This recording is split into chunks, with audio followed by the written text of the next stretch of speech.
नमस्कार, मैं श्रीमती वर्मा और आज हम पहुंच चुके हैं भगवान सुपार्श्वनाथ की जीवन कथा के सप्तम और अंतिम अध्याय में, जहां तप पूर्णता पाता है, ज्ञान प्रकट होता है और आत्मा अनंत स्वतंत्रता को प्राप्त करती है। तो आइए पूर्ण श्रद्धा और स्थिर मन से इस दिव्य समापन के साक्षी बने। अध्याय 7, हरित ज्योति का उदय, केवल ज्ञान और निर्वाण। मुनि सुपार्श्व दीर्घ काल तक अखंड साधना में स्थित रहे।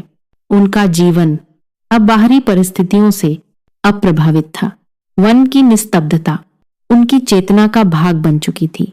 श्वास मंद, दृष्टि स्थिर और मन पूर्णतः निर्मल। एक प्रभात जब पूर्व दिशा में हल्की हरित स्वर्णिमा फैल रही थी, मुनि सुपार्श्व गहन ध्यान में लीन थे। धीरे धीरे कर्मों के अंतिम आवरण टूटने लगे। अज्ञान का अंधकार हटने लगा और उसी क्षण ज्ञान सीमाओं से मुक्त हो गया।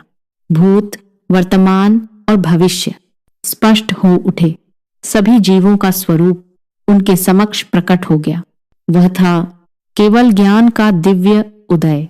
मुनि सुपार्श्व अब भगवान सुपार्श्वनाथ हो चुके थे। उनकी वाणी शांत थी, पर उसमें असीम करुणा थी। वे कहते, संयम बंधन नहीं, स्वतंत्रता का द्वार है। जो स्वयं को जीत लेता है, वह संसार को जीतने की आवश्यकता नहीं समझता। उनके उपदेशों से असंख्य जन सत्य और अहिंसा के मार्ग पर चले। राजा, प्रजा, गृहस्थ और साधु सभी को उनके सानिध्य में आंतरिक शांति का अनुभव हुआ। समय बीतता गया। देह का आयुष्य पूर्ण होने को आया। भगवान सुपार्श्वनाथ सम्मेद शिखर की ओर प्रस्थान किए।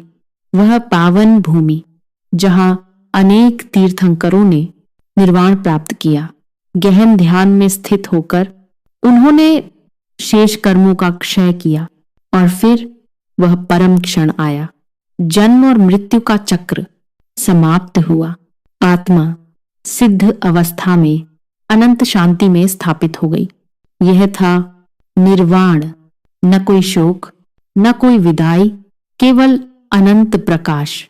समापन भाव भगवान सुपार्श्वनाथ हमें सिखाते हैं। स्थिरता ही शक्ति है, संयम ही विजय है और आत्मज्ञान ही मुक्ति का मार्ग है। उनका जीवन एक हरित प्रभा की तरह है, शांत पर जीवनदायी। इसी के साथ 7वें तीर्थंकर भगवान सुपार्श्वनाथ की यह पावन जीवन कथा पूर्ण होती है।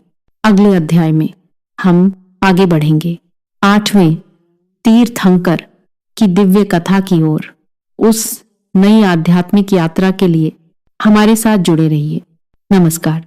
अपनी भावना कमेंट में जरूर साझा करें। आपका एक लाइक हमारे लिए हौसला है और शेयर करना ना भूलें। हमारे साथ इस सफर में बने रहें। चैनल को सब्सक्राइब जरूर करें। दिल से धन्यवाद।